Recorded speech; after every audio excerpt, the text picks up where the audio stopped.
அத்தியாயம் 59. யார் அந்த உருவம்? இதுவரை இல்லாத அளவுக்கு ஒரு அசுர அலை ஏற்பட்டுள்ளது. இதுவரை 2A வகுப்பு அரக்கர்கள் மட்டுமே உறுதிப்படுத்தப்பட்டுள்ளனர்.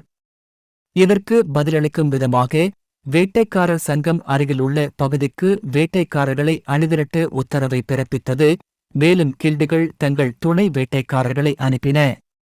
சீக்கிரம் தள்ளாதே, ஏற்கனவே இங்கே நிரம்பியிருந்தன. அருகிலுள்ள பகுதி ஏற்கனவே குழப்பமாக இருந்தது.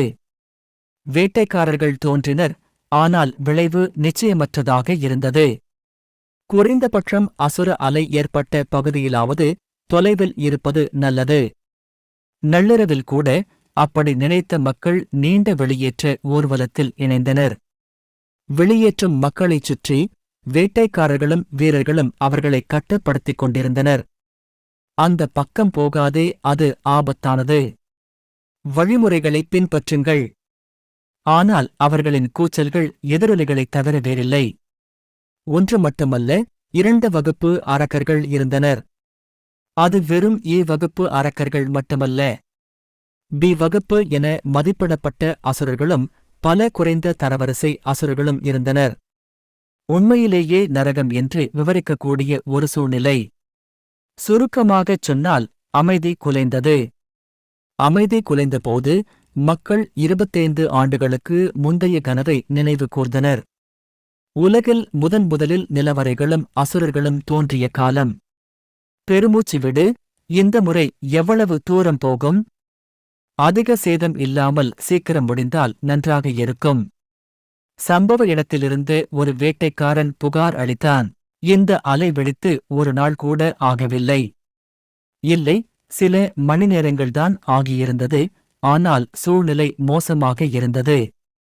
முந்தைய நெருக்கடிகளைக் கடந்து உலகம் அமைதியான நிலைக்கு திரும்பிக் கொண்டிருந்தது. சிறிது காலத்திற்கு அமைதி தொடரும் என்ற நம்பிக்கை மக்களின் இதயங்களில் இருந்தது. ஆனால் அந்த நம்பிக்கை தகர்ந்து போனது. எதிர்காலத்தில் இதுபோன்ற சம்பவங்கள் மிகவும் பொதுவானதாகிவிடுமோ என்ற பதட்டம் கூட இருந்தது. உண்மையில் பெருகிய முறையில் சக்தி வாய்ந்த அசுரர்கள் படிப்படியாக தங்களை வெளிப்படுத்திக் கொண்டனர். இப்போது போலவே. அது சீக்கிரமே முடிஞ்சுடும். ஆனாலும் நம்ம திறமைகளை கவனிச்சுப் பார்த்தா சரியாத்தான் இருக்கும், இல்லையா? ஒரு சக வேட்டைக்காரன் அதிருப்தியை வெளிப்படுத்தி நெருங்கினான். அவர்கள் பீனிக்ஸ் கில்டுடன் இணைந்த வேட்டைக்காரர்கள். சேக்ரெட் கில்ட் ஆட்கள் கிளாஸ் அரக்கர்களை சமாளிக்கச் சென்றனர். அவர்களில் 2 அது புனித சங்கம் என்றால் நிச்சயமாக ஜடாயு சென்றார். ஒரு புனித வீரனை இறக்காதவர்களுக்கு எதிராக அனுப்புவது அர்த்தமுள்ளதாக இருக்கும். இந்த அசுர அலையில் தோன்றிய A வகுப்பு அசுரர்கள் டெத் நைட் மற்றும் ஆர்ச்லிச் இருவரும் இறக்காதவர்கள். இறக்காத இனத்திற்கு எதிராக ஒளி பண்புடன் கூடிய தாக்குதல்கள் மிகவும் பயனுள்ளதாக இருந்தன. அதற்கு மிகவும் பொருத்தமான சங்கம் புனித சங்கம் ஆகும். குறிப்பாக ஜடாயு மிகவும் பொருத்தமானவர். ரேடன் கண்டத்தில் உள்ள புனித ஆணையிடமிருந்து புனித மாவீரர் பட்டத்தை பெற்ற அவர் இந்த அச்சுறுத்தலை எளிதில் அகற்ற முடியும். அவர்கள் வெவ்வேறு கில்டுகளைச் சேர்ந்தவர்களாகவும் ஒருவருக்கொருவர் போட்டியாளர்களாக கருதப்பட்டாலும் இவ்வளவு கடுமையான நெருக்கடியை எதிர்கொள்வதில் அவர்கள் ஒன்றுபட வேண்டியிருந்தது. ஆமாம், தயவு செய்து உதவிக்காக மட்டும் எங்களிடம் வராதீர்கள். குறிப்பாக ஒருவரின் சொந்த வாழ்க்கை சம்பந்தப்பட்ட விஷயங்களுக்கு வரும்போது. சரி, ஆனா சீரியஸா, உலகம் இப்படி மாறப்போகுது? அசுர அலையின் தோற்றம் இன்னும் கண்டுபிடிக்கப்படவில்லை என்று அவர்கள் கேள்விப்பட்டனர். அத்தகைய சூழ்நிலையில் டெத் நைட் மற்றும் ஆர்ச்லிச் ஆகியோரின் கலவையானது ஒருவரின் இதயத்தை நடுங்க வைக்கும் அளவுக்கு இருந்தது. அவர்கள் வெறும் வலிமையானவர்கள் மட்டுமல்ல, அவர்கள் அதற்கு அப்பாற்பட்ட உயிரினங்கள். மக்களை அரக்கர்களாக மாற்றும் திறமை உண்மையிலேயே தீங்கிழைக்கும் தன்மை கொண்டது. விரைவாக கையாளப்படாவிட்டால் இந்த பகுதி பேய்களாலும் எலும்புக்கூடுகளாலும் நிரப்பப்படும். அது காலத்தின் விஷயம் மட்டுமே. அவர்களின் மனதில் புனித சங்கத்தின் வேட்டைக்காரர்கள் நிலைமையை தீர்ப்பார்கள் என்று அவர்கள் தீவிரமாக நம்பினர். நிச்சயமாக அது ஆபத்தானதாக இருக்கும், ஆனால் ஒருவரின் சொந்த வாழ்க்கை மிகவும் விலைமதிப்பற்றது. அதிர்ஷ்டவசமாக நீங்கள் அதை அப்படி அழைக்க முடிந்தால் அவர்கள் புனித கில்ட்டுடன் ஒப்பிடும்போது அதிர்ஷ்டசாலிகள். புனித சங்கத்தைப் போலல்லாமல் அவர்கள் குடிமக்களை பின்புறத்திலிருந்து கட்டுப்படுத்தினர். 2 வேட்டைக்காரர்களும் உரையாடலில் ஆழ்ந்திருந்தபோது ஊர்வலத்தின் பின்புறத்திலிருந்து அலறல்கள் எழுந்தன.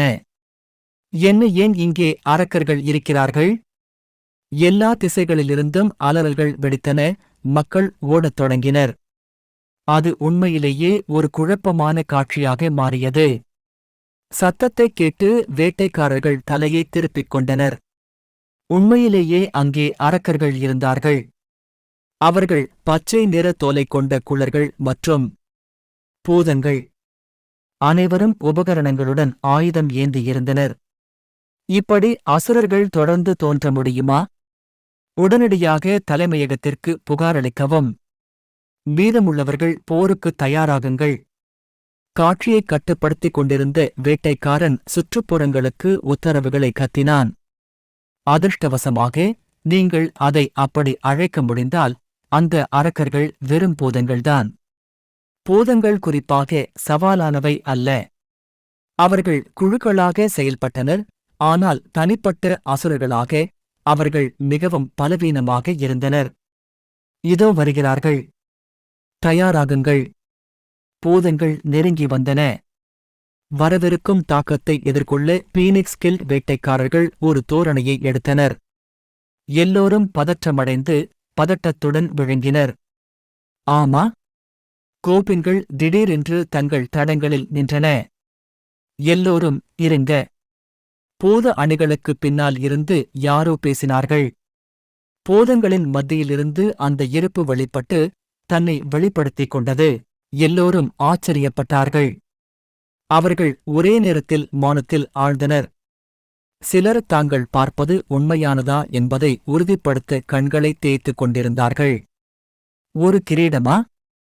வெளிப்படுத்தப்பட்ட பூதம் வழக்கமான பூதத்திலிருந்து வேறுபட்ட தோற்றத்தைக் கொண்டிருந்தது. அது ஒரு பெரிய உடலமைப்பைக் கொண்டிருந்தது.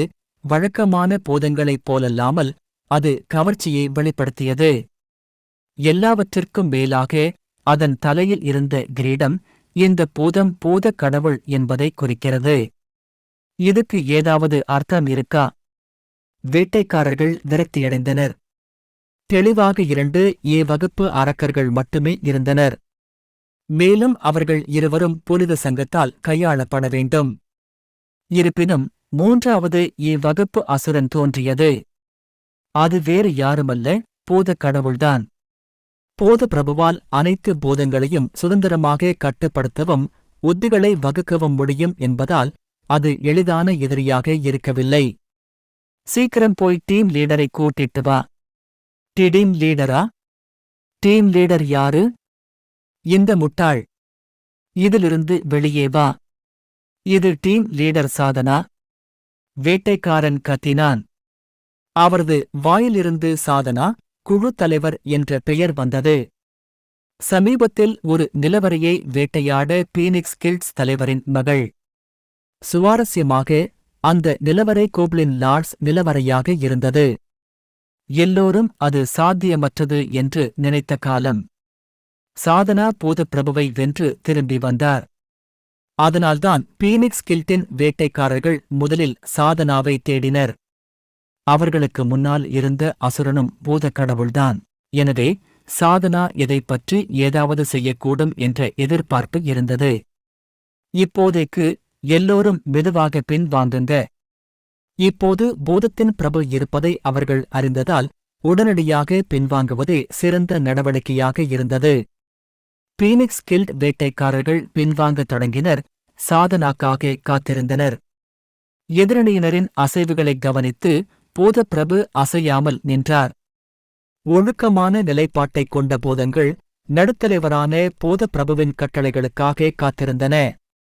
கோப்ளின் பிரபுவின் தற்போதைய இருப்பிடம் பரிமாண நுழைவாயிலுடன் நிலவரைக்கு அருகில் உள்ள ஒரு பகுதியில் இருந்தது. அவர்கள் தங்கள் மதிப்பிற்குரிய எஜமானரின் கட்டளைகளை உண்மையாக நிறைவேற்றித் திரும்பிய போது தப்பிக்கும் வழியை பாதுகாக்க இங்கு வந்தனர். நிச்சயமாக அவர்களின் வலிமையை கருத்தில் கொண்டு அத்தகைய நடவடிக்கை அவர்களுக்கு தேவையற்றதாக தோன்றியது. ஏற்கனவே இந்த பகுதியில் நைட் கமாண்டர் டெத் நைட் மற்றும் ஆர்ச்லிச் ஆகியோர் இருந்தனர். கூடுதலாக அப்போஸ்தலன் ஏடிசாவும் இருந்தார். எனவே கோப்லின் பிரபுக்களின் பார்வையில் அதிகம் கவலைப்பட வேண்டிய அவசியமில்லை. இது அவசியமில்லாமல் இருந்திருக்கலாம், ஆனால் இப்போதைக்கு இது மேலதிகாரிகளின் கட்டளை. அது உண்மையாக நிறைவேற்றப்பட வேண்டிய ஒரு பணி மட்டுமே. உங்களில் சிலர் சுற்றுப்புறத்தை உளவு பார்க்கிறீர்கள். கோப்லின் பிரபு தனது துணை அதிகாரிகள் சிலரை அந்த பகுதியை ஆய்வு செய்ய உத்தரவிட்டார். எதிர்க்கும் மனிதர்கள் முழுமையான தற்காப்பு தோரணைக்கு மாறினர். இதனால் கோப்லின் பிரபு தனது கீழ் பணிபுரிபவர்களைச் சுற்றி வழிநடத்தி ஏதேனும் பலவீனங்களைக் கண்டறியும் நம்பிக்கையில் இருந்தார். இந்த துணை அதிகாரிகள் சாரணர்களாக அனுபவம் பெற்றிருந்தனர். அந்த அனுபவத்தின் அடிப்படையில் அவர்கள் தானாகவே குழுக்களாக பிரிந்து சுற்றியுள்ள நிலப்பரப்பில் தேடத் தொடங்கினர். ஒரு கணம் கழித்து சாரணர் பிரிவிலிருந்து ஒரு சமிக்ஞை வந்தது. நீங்கள் சாரணர் பிரிவின் உறுப்பினராக இருந்திருந்தால் தற்போதைய சமிக்ஞையின் அர்த்தம் உங்களுக்குத் தெரியும். ஊடுருவல்காரர்களே, முன்பே ஒப்புக்கொண்டபடி அனைவரும் சிக்னல் கேட்டு திசையை நோக்கி விரைந்தனர். இது என்ன? மறுபடியும் பூதங்களா? சிக்னல் இருந்த இடத்தில் ஊடுருவும் நபர்கள் இருந்தனர். அனைவரும் ஆயுதம் ஏந்தியிருந்தனர். அந்தச் சூழல் ஹண்டர்களை நினைவூட்டுவதாக இருந்தது. அவர்களுக்கு கீழே பூதத்தின் துணை அதிகாரிகள் தோற்கடிக்கப்பட்ட நிலையில் கிடந்தனர். கோபத்தை வெளிப்படுத்தி பூதப்பிரபு வாயைத் திறந்தார். "நீ யார்?"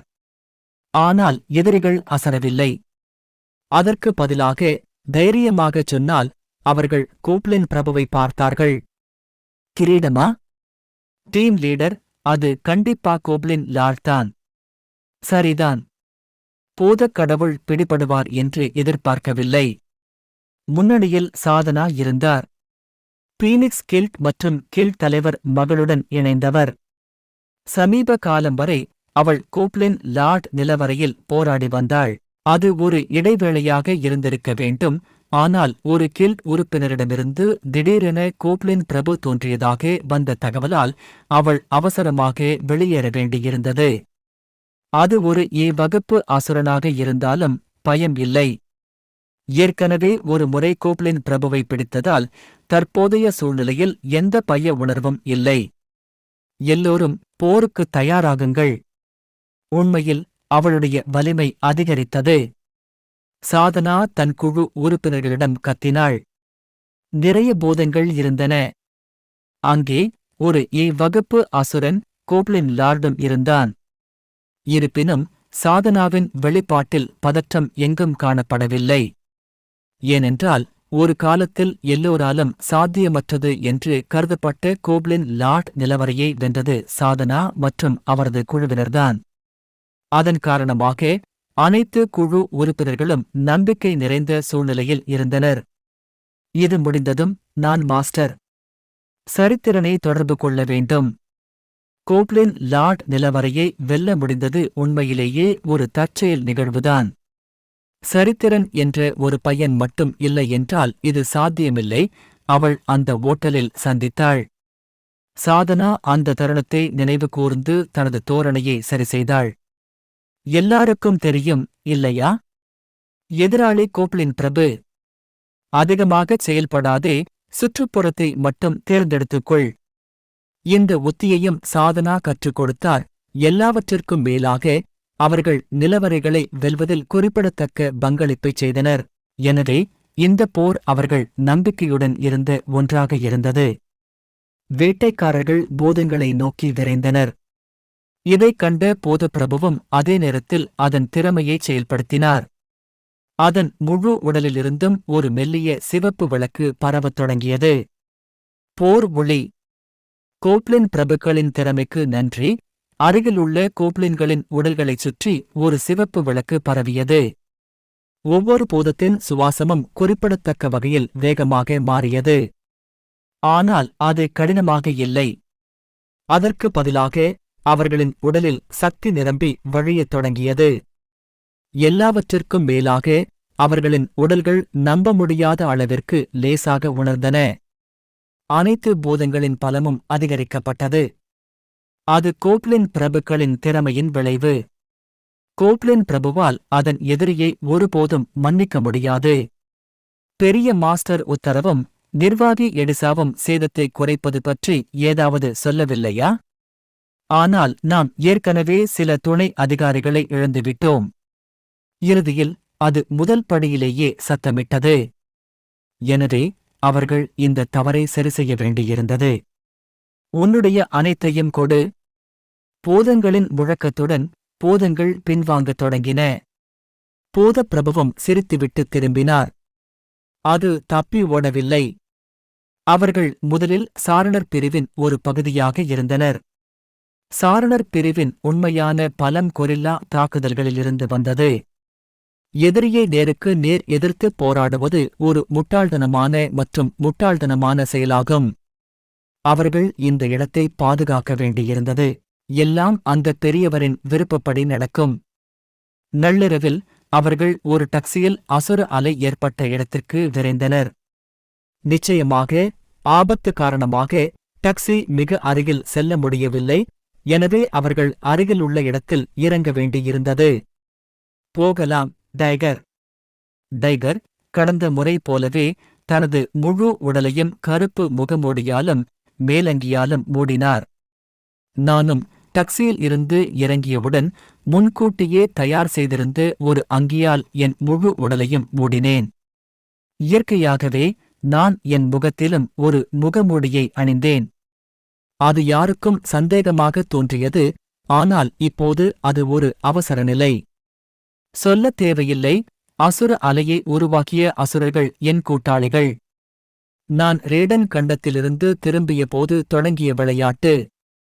விளையாட்டை விளையாடும்போது நான் நிலவரைகளையும் அசுரர்களையும் கூட்டாளிகளாக வளர்த்தேன். அந்த ஆட்கள்தான் தற்போதைய நிலைமைக்குக் காரணம். ஆரம்பத்திலிருந்தே அவை என்னுடைய உடைமைகளாக இருந்ததால் அவை எனக்கு அச்சுறுத்தலாக இருக்கவில்லை. அதனால் நான் என் அடையாளத்தை இன்னும் அதிகமாக மறைக்க வேண்டியிருக்கிறது. நிலைமை மோசமானாலும் அந்த ஆட்கள் என்னை தாக்க மாட்டார்கள். ஆனால் நான் அதை வெளிப்படையாக காட்டினால் மற்றவர்கள் என்னைப் பற்றி எப்படி நினைப்பார்கள்? அது அப்படி முடியக்கூடாது.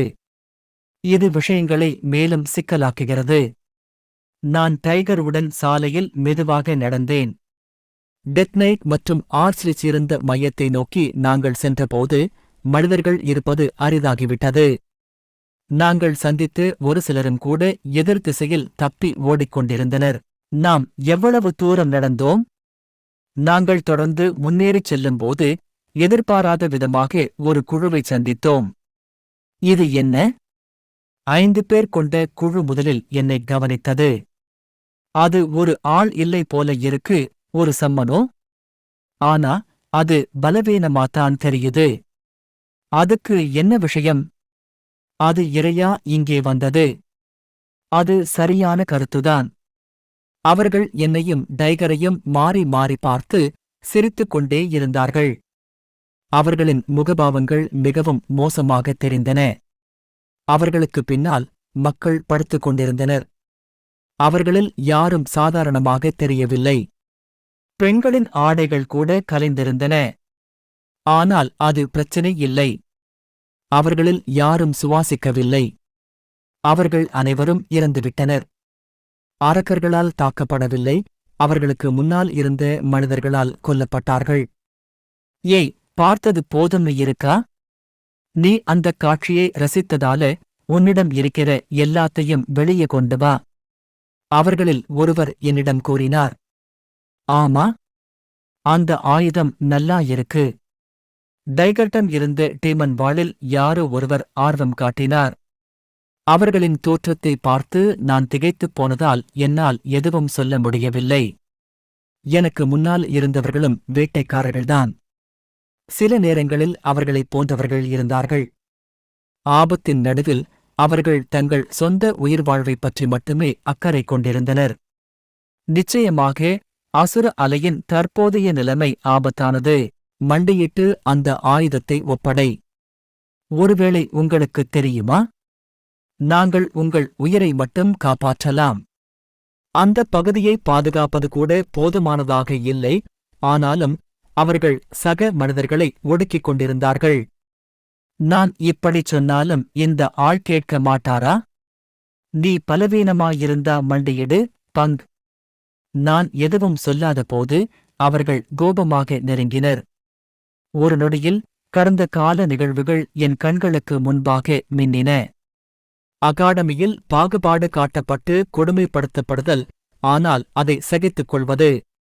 பட்டம் பெற்ற பிறகும் கூட ஒரு சுமை தூக்கும் தொழிலாளியாக வேலை செய்வதும் ஒரு சுமூகமான வாழ்க்கையாக இருக்கவில்லை. இந்த உலக வாழ்க்கை எப்படி இருக்கிறது?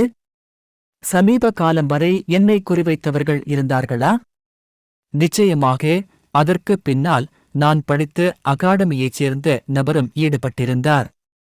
ஆமாம், எனக்குத் தெரியும். நீ பலவீனமாக இருந்தால் இது போன்றது. இப்போது வலிமையானவர்கள் பலவீனமானவர்களை ஆதிக்கம் செலுத்தும் உலகம் இது. பலவீனமானவர்களின் குரலுக்கு எந்த அர்த்தமும் இல்லை. நீங்கள் வலிமையாக இருந்தால், நீங்கள் ஒரு குற்றம் செய்தாலும் அது குற்றமல்ல. ஆனால் நீங்கள் பலவீனமாக இருந்தால் ஒரு சிறிய விஷயம் கூட பாவமாக மாறும். எதுவும் மாறவில்லை. நான் அமைதியாக முணுமுணுத்தேன். நிச்சயமாக அது நான் சொல்ல வேண்டிய ஒன்றல்ல. எல்லாவற்றிற்கும் மேலாக கூர்ந்து கவனித்தால் தற்போதைய நிலைமை என்னால் ஏற்பட்டது. ஒருவேளை சேதம் ஒரு பனிப்பந்து போல பெருகியிருக்கும், அது இன்னும் தொடர்ந்து கொண்டே இருக்கலாம். ஆமாம், நான் எந்த நல்லதையும் செய்யவில்லை. எனக்கு அது நன்றாகத் தெரியும். ஆனால் அவர்கள் வேறு அர்த்தத்தில் எல்லை மீறினார்கள். டைகர். நான் சுருக்கமாக அவன் பெயரைச் சொன்னேன். டைகர் தன் வாளை உயர்த்தினான். பின்னர் தனது முழு பலத்தையும் பயன்படுத்தி எதிராளியை குத்தினார். டைகரை நெருங்கி வந்தவனின் இதயத்தை வாள் துளைத்தது. கண் இமைக்கும் நேரத்தில் ஒருவர் உயிரிழந்தார். அவரது தோழர்களான அவரது குழுவினர் அதிர்ந்தனர். டைகர் இவ்வளவு சக்தி வாய்ந்தவராக இருப்பார் என்று அவர்கள் எதிர்பார்க்கவில்லை. எதிராளி தாங்கள் பலவீனமானவர்கள் என்பதை உணர்ந்தால் பெரும்பாலான மக்கள் இப்படித்தான் நடந்து கொள்வார்கள். நிலவரையில் என்னை கொல்ல முயன்றவர்களிடமும் இதேதான் நடந்தது. ஒருவேளை அவர்களின் முகபாவங்களும் அப்படித்தான் இருந்திருக்கலாம். வலிமை இப்படி இருந்தது. நீ என்னை ரொம்ப குறைத்து மதிப்பிட்டுட்ட. அது வெறும் பரிதாபமாக இருந்திருக்கலாம். ஒருவேளை நான் ஒழுக்க ரீதியாக நீதிமானாக தோன்ற விரும்பினேன். அவர்களின் குழப்பமான முகபாவங்கள் எனக்கு தெரிந்தன. அவர்களுக்குப் பின்னால் நான் சடலங்களைக் கண்டேன். எனக்கு இந்த வலிமை இல்லை என்றால், எதிராளி என்னை விட வலிமையானவராக இருந்தால், அங்கே தரையில் கிடந்தவர் நானாக இருக்கலாம். ஆனால் அப்படி இல்லை. நான் அவர்களை விட வலிமையானவனாக இருந்ததால் அவர்கள் சரிந்தார்கள். நீங்கள் என்ன கதையைச் சொன்னாலும் அது இறுதியில் பலத்திற்கு வரும். நான் நெறிமுறை நடத்தையை ஊக்குவித்தாலும் அது ஒரு நபரின் மனசாட்சி மட்டுமே. அது மட்டும் உலகை மாற்ற முடியாது. டைகர். சிதைந்த மதிப்புகளையும் அதிகாரத்தையும் தவறாக பயன்படுத்துபவர்கள். அவங்க எல்லாரையும் கொல்லு. அவற்றை நீக்கி உலகை மாற்ற இறுதியில் அதற்கு வலிமை தேவைப்பட்டது. அந்த வலிமை நான் கனவு காணும் ஒரு சிறந்த எதிர்காலத்தை உருவாக்க அனுமதிக்கும். தரையில் உடல்கள் குவிந்தன. சாதாரண சூழ்நிலைகளில் சுத்தம் செய்வது கடினமாக இருக்கலாம், ஆனால் எனக்கு ஒரு பயனுள்ள திறன் இல்லையா? ட்ரூ டஞ்சியன் மாஸ்டர் திறன் செயல்படுத்தப்பட்டது. இந்த வேட்டைக்காரர்களின் சடலங்களை உங்கள் நிலவரைக்கு காணிக்கையாக பயன்படுத்த விரும்புகிறீர்களா? தரையில் கிடந்த சடலங்கள் படிப்படியாக மறைந்துவிட்டன. இந்த உறிஞ்சுதல் எடிசா அனுப்பிய காணிக்கைகளிலிருந்து வேறுபட்டது.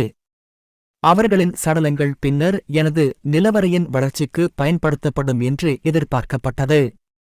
அது என்னுடைய சக்தியாகவும் இருந்தது. ஆனால் எனக்குத் தெரியும், வலிமை எவ்வளவு சக்தி வாய்ந்ததாக இருந்தாலும் அதை என்னால் கட்டுப்படுத்த முடியாவிட்டால் அது அர்த்தமற்றது. போகலாம். இப்போது மீண்டும் முன்னேற வேண்டிய நேரம் இது.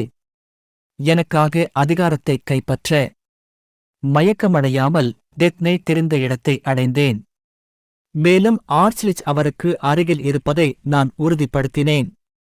எல்லோரும் முன்னால் பார்த்து கொண்டிருந்தார்கள், ஆனால் அவர்கள் என்ன பார்க்கிறார்கள் என்பதை என்னால் பார்க்க முடியவில்லை. இருப்பினும் எடிசாவின் உருவம் மிகவும் மங்கலாக இருந்தது. அவள் நன்றாக இருக்க வேண்டும். குறைந்தபட்சம் நான் அப்படித்தான் நினைத்தேன். நான் டைகரை ஆர்டர் செய்தேன். டைகர், டிமன், அந்த ஆட்களை இங்கே கூட்டிட்டு வா. கட்டளையை பெற்றவுடன் டைகர் அரக்க வாளுடன் முன்னோக்கி விரைந்தார். கருப்பு ஒளியை பரப்பினார். இலக்குகள் டெத் நைட் மற்றும் ஆர்ச்லிச். இருப்பினும் உயர்ந்த இருப்பு டெத் நைட் டைகரின் அணுகுமுறையை நன்கு அறிந்திருந்தது. டெத் நைட் உடனடியாக தனது உடலை திருப்பி டைகர் வாளை இடைமறித்தார். கணகணவென்ற சப்தம். அந்த வாள் ஒரு கவச உடையுடன் வந்த இருண்ட சுடரால் அலங்கரிக்கப்பட்டு ஒரு கேடயத்துடன் மோதியது. அவர்களுக்கு அருகில் நின்ற ஆர்ச்லிச் அதன் வாயைத் திறந்தான். டல்ட்டு, நீங்களும் எங்களைப் போன்றவர்கள்தான். பிறகு ஏன் திட்டத்தை சீர்குலைக்கிறீர்கள்? இது எங்கள் பெரிய எஜமானரின் திட்டம். இறகு போன்ற ஒரு பேனாவை பிடித்துக் கொண்டு ஆர்ச்லிச் பேசினார். பின்னர் மை நிரப்பப்பட்ட பாட்டிலை அருகில் வைத்திருந்த ஒரு எலும்புக்கூடு பாட்டிலை திறந்தது. ஆர்ச்லிச் அந்த இறகு பேனாவை மையில் நனைத்து உடனடியாக அது வைத்திருந்த புத்தகத்தில் ஏதோ எழுதத் தொடங்கினார். முதன்மை திட்டத்திற்கு எதிராக கலகம் செய்யத் துணிந்து தொந்தரவுகளை ஏற்படுத்துதல். இது வெறும் விலக்குகளால் தீர்க்க முடியாத ஒரு பிரச்சினை. மேலும் இந்த பதவியில் இருந்து உடனடியாக பணிநீக்கம் செய்யுமாறு நாங்கள் கோருகிறோம். ஆனால் டைகருக்கு சொல்ல நிறைய இருந்தது. இது எங்கள் எஜமானரின் உத்தரவு. டைகரின் வார்த்தைகளை கேட்டு ஆர்ச்லிச் தலையை உயர்த்தினார். நெருக்கமாக பார்த்தபோது ஒரு பழக்கமான இருப்பை உணர முடிந்தது. தொலைவில் கருப்பு அங்கி அணிந்த ஒரு உருவம் தெரிந்தது.